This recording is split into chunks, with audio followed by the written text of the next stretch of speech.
Breaking news Kaleshwaram commission విచారణపై కవిత తీవ్ర విమర్శలు చేశారు.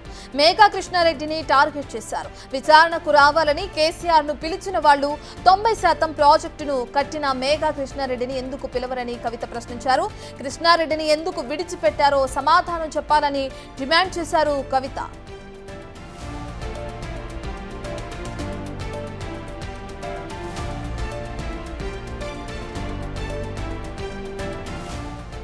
ప్రాజెక్ట్ అంటే కేవలం 3 బరాజ్లే అని చెప్పి మీరు ఒక కాంగ్రెస్ కమిషన్ వేసిండ్రు.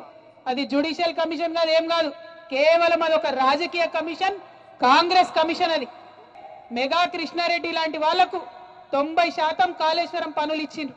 ఇదే మెగా కృష్ణారెడ్డి గారు 21 పంప్ హౌజ్లు ఉంటే 20 పంప్ హౌజ్లు ఆయనే చేస్తాడు మెగా కృష్ణారెడ్డి. మెగా కృష్ణారెడ్డిని కమిషన్ ముందుకు పిలిచే ధైర్యం రేవంత్ రెడ్డి గారికి లేదు. చాలా సిగ్గుపడాల్సిన విషయం. ఇవాళ కాంగ్రెస్ ఉందంటే ప్రజల కోసం పనిచేస్తలేదు, కమిషన్ల కోసం, కాంట్రాక్టర్ల కోసం మాత్రమే పనిచేస్తున్నది. నిజంగా తెలంగాణ పౌరుషం చూపించాల్సినటువంటి సమయం వచ్చింది. రేవంత్ రెడ్డి గారిని, కాంగ్రెస్ ప్రభుత్వాన్ని నిలదీయాల్సినటువంటి సమయం వచ్చింది.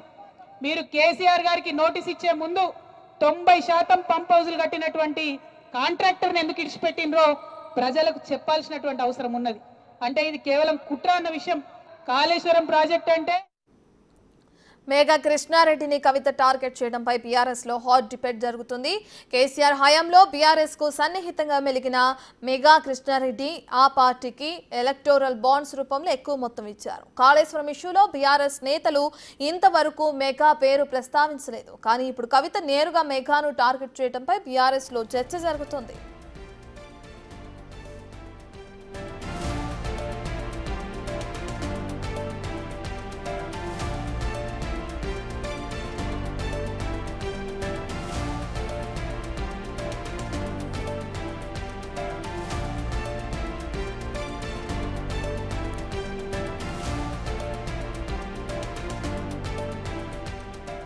కవిత వ్యాఖ్యలకి సంబంధించిన డీటెయిల్స్ అందించడానికి మా ఇన్పుట్ ఎడిటర్ పవన్ అందుబాటులో ఉన్నారు. రైట్ పవన్, మనం చూస్తున్నాం నిర్వహించిన ర్యాలీలో భాగంగా బీఆర్ఎస్ జెండాలు కానీ, బీఆర్ఎస్ నేతలు కానీ, బీఆర్ఎస్ కార్యకర్తలు కానీ ఎవరూ కనిపించలేదు. అయితే ఇప్పుడు బీఆర్ఎస్ కి సన్నిహితంగా ఉన్న మేఘా కృష్ణారెడ్డిపై కవిత టార్గెటెడ్ గా ఆరోపణలు చేయడం మనం చూస్తున్నాం. ఆయన ఎందుకు ఎంక్వైరీ చేయలేదు అని అంటున్నారు. అంటే ఎందుకు ఇప్పుడు అతన్ని టార్గెట్ చేయాల్సిన అవసరం ఏమొచ్చింది? కవితకి సంబంధించిన డీటెయిల్స్ ఏ విధంగా ఉన్నాయి? ప్రస్తుతం ఇదే విషయం హాట్ టాపిక్గా మారింది. ఎందుకు అటు కవిత మెగా కృష్ణారెడ్డిని టార్గెట్ చేసిందనే చర్చ పెద్ద ఎత్తున పార్టీలో కొనసాగుతుంది.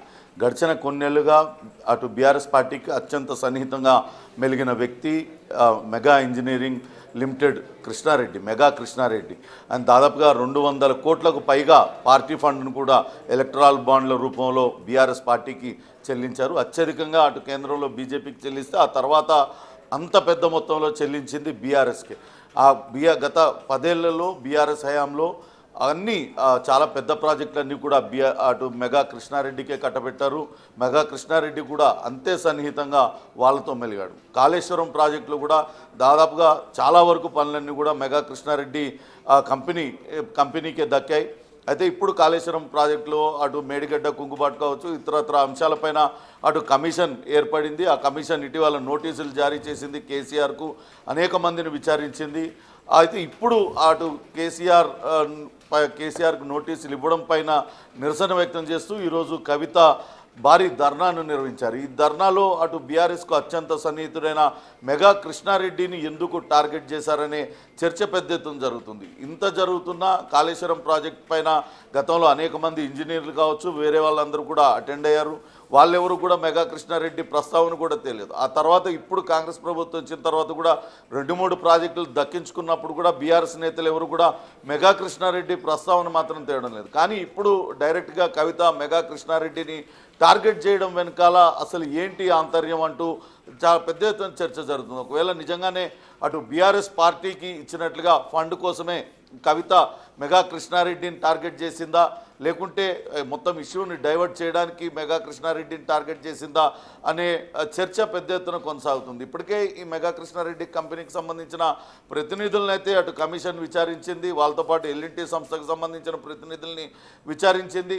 కానీ ఎవరిని టార్గెట్ చేయని కవిత కేవలం మెగా కృష్ణారెడ్డిని ఎందుకు టార్గెట్ చేసింది, అది కూడా బీఆర్ఎస్కు అత్యంత సన్నిహితంగా మెలిగిన వ్యక్తిని. దీనిపైన కేసీఆర్ ఏ రకంగా స్పందిస్తారా అనేది కూడా కొంత ఆసక్తికరంగా మారింది. వాస్తవానికి అటు బీఆర్ఎస్కు సమాంతరంగా జాగృతిని విస్తృతంగా బలపరచడానికి కవిత ప్రయత్నాలు చేస్తుంది. గతంలో 10 కమిటీలు మాత్రమే 10 విభాగాలు ఉండే, ఇప్పుడు దాదాపుగా 30కి పైగా విభాగాలు పెట్టి పూర్తి స్థాయిలో జాగృతిని బలోపేతం చేస్తామంటూ ఇప్పటికే ప్రకటించింది.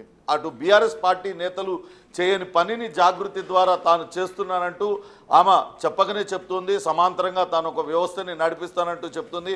అటువంటి కవిత ఇప్పుడు అటు మెగా కృష్ణారెడ్డి అత్యంత సన్నిహితుడు, ఆయనను టార్గెట్ చేయడం వెనకాల మతలబ్ ఏమై ఉంటుందా అనే చర్చ అయితే పెద్ద ఎత్తున కొనసాగుతుంది. కొంతమంది ఇప్పటికే అటు పార్టీ ఫండ్ దాదాపుగా 1300 కోట్ల పైగా పార్టీ ఫండ్ బీఆర్ఎస్ పార్టీకి ఉంది. గడిచిన 10 ఏళ్లలో అనేక వ్యాపార సంస్థలు కావచ్చు, వేరువేరు సంస్థల ద్వారా పెద్ద ఎత్తున బీఆర్ఎస్కి పార్టీ ఫండ్ వచ్చింది. కానీ జాగృతికి మాత్రం అప్పుడప్పుడు చేసే కార్యక్రమాలకి ప్రభుత్వం నుంచే నిధులు, గతంలో బతుకమ్మ నిర్వహించినప్పుడు కావచ్చు, లేకుంటే కొన్ని కార్యక్రమాలు తీసుకొని నిర్వహించినప్పుడు ప్రభుత్వమే కొన్ని నిధులు మంజూరు చేసింది. అలా కాకుండా నేరుగా నిధుల సమీకరణ కోసమే ఇటువంటి ఆరోపణలు చేసిందా అనే టాక్ కూడా, చర్చ కూడా పెద్ద ఎత్తున జరుగుతుంది. ఏమైనప్పటికీ కవిత ప్రస్తుతం వేస్తున్న అడుగులు కావచ్చు, ఆమె మాట్లాడుతున్న మాటలు ఇవన్నీ కూడా బీఆర్ఎస్ నేతలకు బీఆర్ఎస్ నేతలకు మింగుడు పడడం లేదని మనం చెప్పాలి. ఇప్పుడు నిజంగానే బీఆర్ఎస్కు అంత సన్నిహితుడైన మెగా కృష్ణారెడ్డిని టార్గెట్ చేస్తూ ఆమె తీవ్ర వ్యాఖ్యలు చేయడం వెనకాల కూడా ఖచ్చితంగా ఏదో మతలబు ఉండి ఉంటుంది. దీనికి బీఆర్ఎస్ నేతలు ఏ రకంగా స్పందిస్తారనే చర్చ కూడా పెద్ద ఎత్తున కొనసాగుతుంది. రత్న. రైట్ పవన్, అయితే అటు బీఆర్ఎస్ హయాంలో కేసీఆర్తో సన్నిహితంగా ఉన్న వ్యక్తి మెగా కృష్ణారెడ్డి. ఇతని పేరు కాళేశ్వరంకి సంబంధించిన ఇష్యూలో ఎక్కడా కూడా బీఆర్ఎస్ నేతలు ప్రస్తావించలేదు. అదంతా పక్కన పెడితే కవిత కేసీఆరే దేవుడు అంటూ కూడా ర్యాలీలో చెప్తూనే ఆయనకి సన్నిహితంగా ఉన్న కృష్ణారెడ్డి పైనే ఆరోపణలు చేయడం మనం చూస్తున్నాం. ఇవి కేవలం ఆరోపణలు కాదు, ఖచ్చితంగా కమిషన్ అతన్ని కూడా విచారించాలని డిమాండ్ కూడా చేస్తుంది కవిత. మరి కమిషన్ ఆ విధంగా ముందుకు వెళ్లే అవకాశం కనిపిస్తుందా? కమిషన్ విచారణ పూర్తి స్థాయిలో ముగిసింది. దాదాపుగా 400 మందిని పైగా విచారించింది. ఈ ప్రాజెక్టుతో సంబంధం ఉన్న అధికారులని, అటు కాంట్రాక్ట్ సంస్థలని, వివిధ రకాల ఇంజనీర్లను, ఉద్యోగులను అందరినీ కూడా విచారించింది. చివరి దశలో ఉన్న ఈ విచారణ ప్రస్తుతం గతంలో ముఖ్యమంత్రిగా పనిచేసిన అందరూ, మొన్నటిదాకా విచారణకు హాజరైన అందరూ కూడా అప్పట్లో ముఖ్యమంత్రిగా ఉన్న కేసీఆర్ ఆదేశాలనే తాము పాటించామని చెప్పిన నేపథ్యంలోనే అటు మాజీ ముఖ్యమంత్రి కేసీఆర్కి నోటీసులు జారీ చేశారు. అలానే ఆ సమయంలో మంత్రులుగా పనిచేసిన ఈటెల రాజేందర్, హరీష్ రావులకు కూడా జారీ చేశారు. వాస్తవానికి రేపే అటు కేసీఆర్ హాజరు కావాల్సి ఉంది. కానీ ఆయన మరికొంత గడువు కోరడంతో 11వ తారీఖు హాజరు కావాలంటూ చెప్పింది. ఈటెల రాజేందర్ 6వ తారీఖున హాజరవుతారు. 9వ తారీఖున హరీష్ రావు హాజరైన తర్వాత కేసీఆర్ హాజరవుతారు. వీళ్ళు ఇచ్చే స్టేట్మెంట్ల ఆధారంగా విచారణ ముగిసిపోతుందని చెప్పవచ్చు. ఇప్పటికే ఈ ఎంఈఐఎల్ సంస్థకు సంబంధించి కానీ, అటు ఎల్ఎన్టీ సంస్థకు సంబంధించి అనేక మంది విచారణకు హాజరయ్యారు. వాళ్ళు తమ వాంగ్మూలాలను కూడా ఇచ్చారు. కానీ మెగా కృష్ణారెడ్డి మాత్రం ఇంతవరకు అక్కడ విచారణకు పిలవాల్సిన అవసరం అటు కమిషన్కు పడలేదు. కానీ మొదటిసారిగా ఇటువంటి ఆరోపణలు కవిత చేయడం ఇప్పుడు ప్రస్తుతం రాజకీయంగా చర్చనీయాంశంగా మారింది.